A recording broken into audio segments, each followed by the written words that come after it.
you doing? So this is Monknash Beach in South Wales. We're not far from Cardiff, just down the road there. And I thought I'd been here before. I know I've been along the coast here before, but I haven't been to this particular part of the beach, and it's really, really amazing. I mean, there's so much character. Just been talking to Sue and Leslie over there, been showing me all the fossils. There's fossils. This beach, this coast actually is famous for lots of massive fossils that you can see in the rocks and stuff. It's really cool. So yeah, they've been pointing out to me. Nice ladies. So I've come down today to, as you'll probably see from the title of the video, do my first landscape shoot properly with the Fujifilm XT3. Oh look, no more fossils. Loads of big ones in these rocks. Cool. Loads of fossils. Yeah, my first landscape photography video with the Fujifilm XT3. I'll tell you why I've got the Fujifilm XT3 with me in a minute. I'm just going to wander. I've just been wandering around this bay for about 10 or 15 minutes just to work out what's around me, try and find a nice composition. And actually, as soon as we got to the beach, we stumbled across this little, well, it's not little, it's massive. I'll show you which one I'm going. So as we got down to the beach, you kind of got to walk through that waterfall. I didn't realise it was a waterfall, I thought it was just a river we had to walk through. And as you get through, it steps down. It's absolutely stunning. In fact, all the way down here is incredible waterfalls. But when you got down here, it opens out into this amazing stepping stone waterfall with this really, really characteristic, it's almost like the Sphinx in the background. It's absolutely stunning. Absolutely awesome. So yeah, I've seen photographs of it on Instagram and stuff before, so I thought I'd come down, get away from all this festive panic that everybody's going through at the minute. So right now it's about 23rd of December, so yeah, just before Christmas. So yeah, happy Christmas if you're watching this. Well, probably by the time I post this, probably after Christmas, but I hope you had a nice Christmas anyway. Yeah, so I'm going to set the camera up here. I'm going to wander around and see, perhaps do a panoramic there. But to be honest with you, I just feel like chilling out and taking it in. I'm not going to have time here really to do much photography because I'm supposed to be meeting a couple of friends to do a wild camp tonight in the Brecon Beacons. So I have only got probably about half an hour, 45 minutes here. So quick photograph here, see if I can get the drone out. It's a bit windy for the drone perhaps. But yeah, it'd be really, really cool to get a nice, really nice image. Hopefully, first photograph I get on the Fuji will be a nice one. Looking forward to it. I'll see you in a second. Right then. Right then. I thought I'd get away from the waterfall and get on with the bit that most of you are probably watching this video for. Why have I bought a Fujifilm XT3 when I recently left the Fujifilm X-H1 and XT2 and bought the Sony A7 III? Okay, so in short, I'll try and keep it short. Everybody knows, and the spec of the Sony A7 III is absolutely incredible. Everybody knows how good that camera is. It is very, very powerful, extremely good for money. The focusing, the ISO, just pretty much, it's nearly a perfect camera. If you hadn't come from the Fuji system, you would be, most people are gonna, as a hybrid camera especially, it's absolutely brilliant. It really is. So why did I buy the XT3? Well, there's a number of reasons. A few of you actually commented on the video when I recently left the Fuji system, probably talking 3 or 4 months ago. I'll put a link up to the original video there, and I can see why I got a lot of stick, but I didn't want to leave the Fuji system. I was absolutely heartbroken. I love the Fuji system. I didn't want to leave it. I love the colours. I love using the cameras. I love working with them. They had their faults, don't get me wrong, but I loved them. I really did. I love the lenses, I loved everything. I was very heavily invested as well, so. And I've still got some Fuji cameras, I've still got a lot of Fuji lenses, so I didn't get rid of it, all of it. But I had to sell it because I couldn't handle, basically I started off on the XT1, that wasn't a pro camera, one of my pro cameras, that was just a fun holiday camera. Loved it, loved the colours. Bought the XT2 and the X Pro 2 then to do my pro work, because I needed to go mirrorless, I needed to silent shooting because I film shoot a lot of concerts and stuff. So I bought the XT2 for the mirrorless capabilities, the silent shooting, and the X Pro 2. Loved them. But the XT2 was so buggy and it locked up all the time, and I had write issues all the time, and I bought the XH1 then when that came out thinking, yeah, IBIS, it's an upgrade, get rid of the lockups, fantastic. That was terrible. I couldn't use it as a pro camera. I just could not use it. It locked up on weddings, it locked up on engagements, it locked up with corporate dues, it locked up tethering, No, love the camera, but absolute not a professional camera in my opinion. Just I tried the batteries, moved the sorry, obviously always 126S batteries. I'm not a cheapskate, I don't compromise on my gear, so I obviously had the right cards, I had the right batteries, I had everything right, and it still just wasn't, even without taking a photograph it would lock up, it was ridiculous. Anyway, so I had to buy the Sony a7 III. I did not want to buy the Sony a7 III, and I got a lot of stick when I did, and I understand why. So, yes, the Sony a7 III is a fantastic camera. It's never put a foot wrong. It's been fantastic throughout my work. There is really no reason to ever leave or even sell this camera. It's that good. I don't think I'll ever sell it. As long as it doesn't die on me.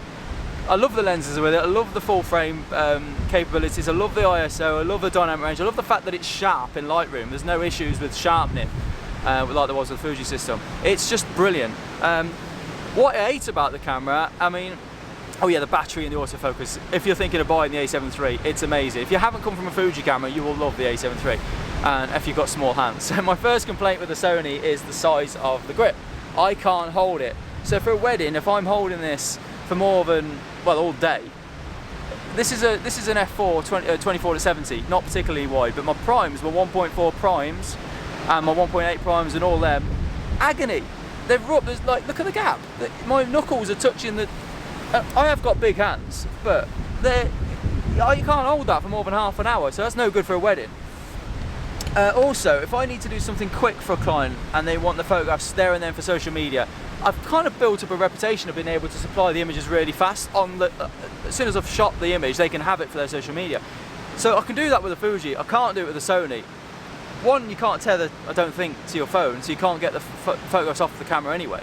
And B, even if you could, the JPEGs, good grief, I'd have to spend 20 minutes in Snapseed or something editing them. And my customers love the Fuji colours, so I had no choice. I had to keep a Fuji camera, hence why I kept the X Pro 2. So, obviously I didn't want to go over to the XT3. Obviously I didn't want to leave the XH1 and buy the Sony camera, but the colours, the ergonomics, the EVF, what were they doing? I mean, couldn't we not have had an upgrade for 500 quid for a better EVF? This camera's designed for people that use the screen to photograph, so that people walking around photographing and videoing like that. That is what this camera's designed for. The EVF to me, probably because I've come from amazing EVF in the Sony, in the Fuji XT2 and XH1. But yeah, good grief, the Sony EVF, I don't get on with it at all.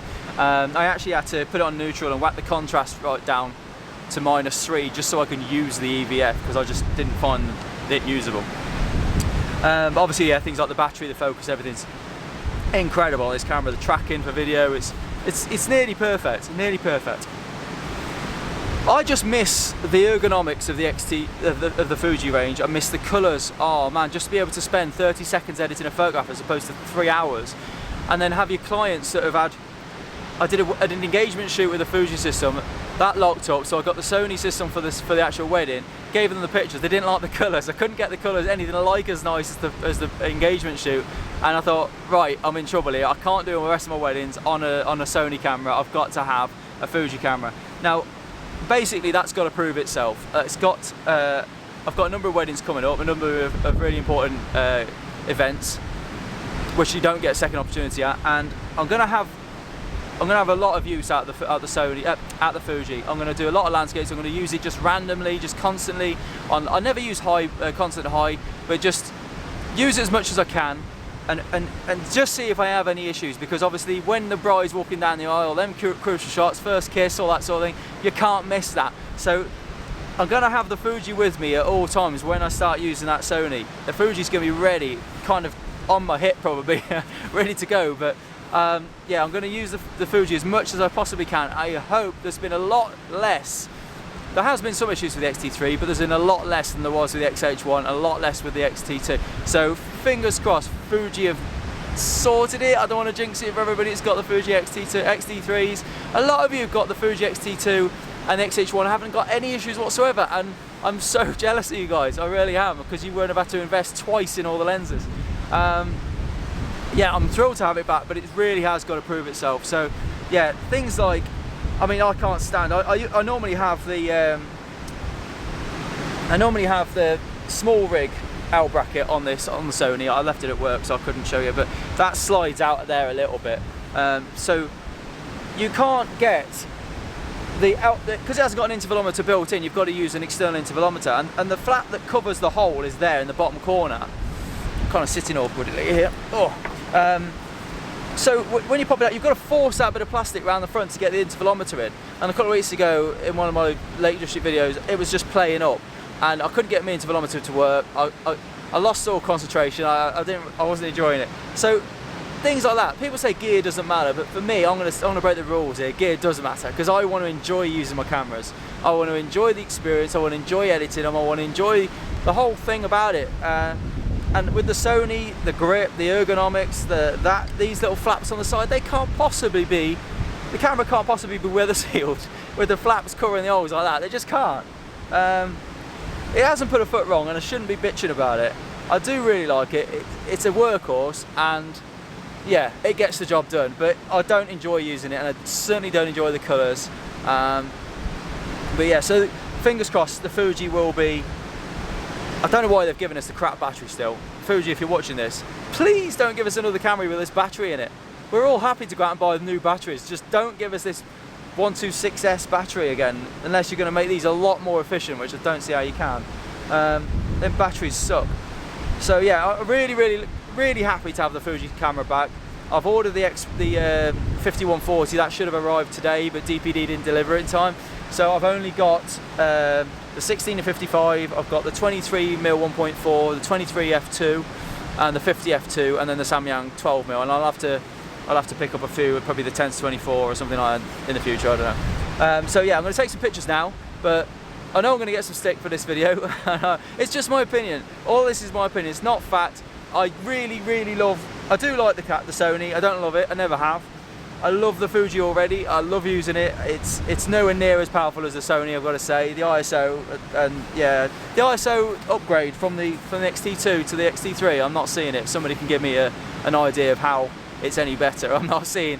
My 6400 looks the same on the X Pro 2 that it does on the XT3, so I don't know. Maybe there's more dynamic range, or perhaps I don't know. But I'm going to go and take that photograph. The light has gone really low there now. I might have missed this opportunity altogether, and then I'm going to head up, meet the guys, and do a wild camp. And if I film that, I'll put the link up there for that as well. But yeah, I'm going to go and grab this photograph, probably do a pano down there, and I'll see you in a second. Let's go and take a photograph of this camera.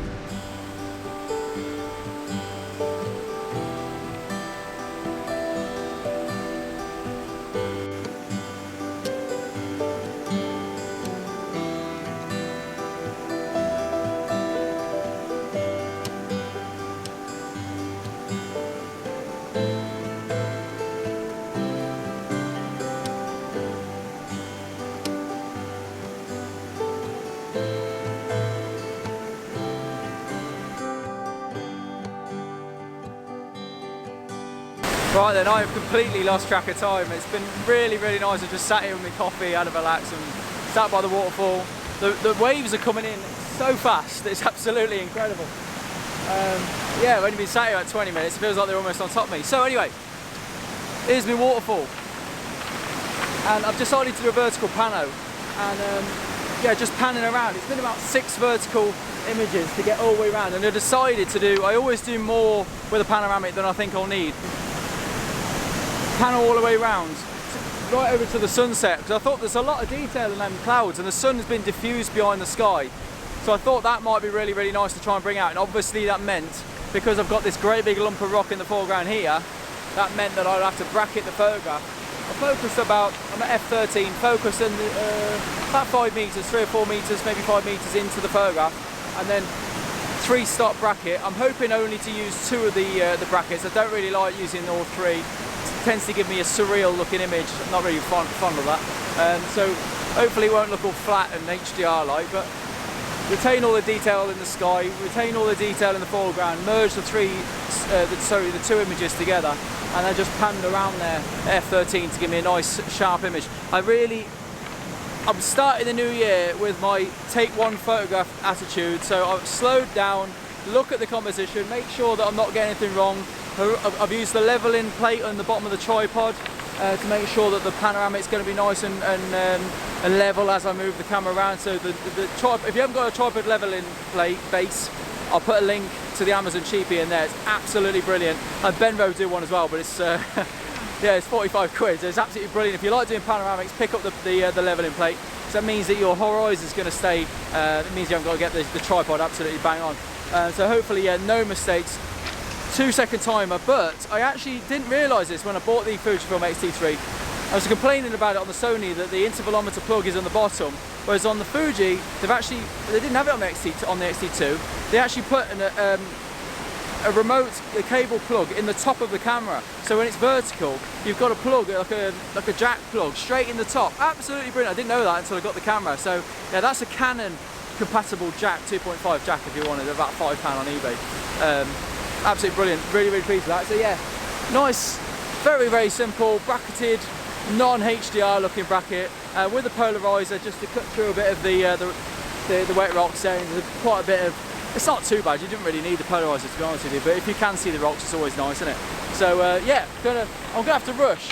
I'm really sorry. I hope this video hasn't sort of upset too many people. I know it's upset 1 or 2 people already that I've gone from Fuji to Sony, then Sony back to Fuji again. I don't understand these camera wars, me. I don't get it. Gear shouldn't really matter, should it? As long as you enjoy using it, it doesn't matter. As long as it gets you out using it, gets you out taking photographs, and you enjoy using it, who cares what camera you've got? It does not matter, and I don't understand why some people get really jumped up about it, but never mind. Anyway, hope you enjoyed the video. I hope the photograph comes out nice. I think it'll be a lovely photograph. As I said, what was important in this image was the depth of field and the slow motion on the water. I didn't actually say that. I had an ND8 filter, a Nissi ND8 filter, to slow the water down, and that got me to about half a second. But obviously it's bracketed, so we'll have to cross that bridge when we get to it. Yeah, lovely. I think it'd be great. Thank you so much for watching, and if you haven't already, hit the subscribe button, and I look forward to seeing you on the next video. Please give it a thumbs up and drop me a comment. I'd love to hear if you're having some good experiences with the Fuji system. Let me know. I'm hoping everybody has, and yeah, I look forward to seeing you again. So the landscapes from now on should all be Fuji. I know that'll upset a lot of people, but hopefully it'll bring a few people back to my channel. Thanks so much for watching. Take care. God bless. Have a good Christmas.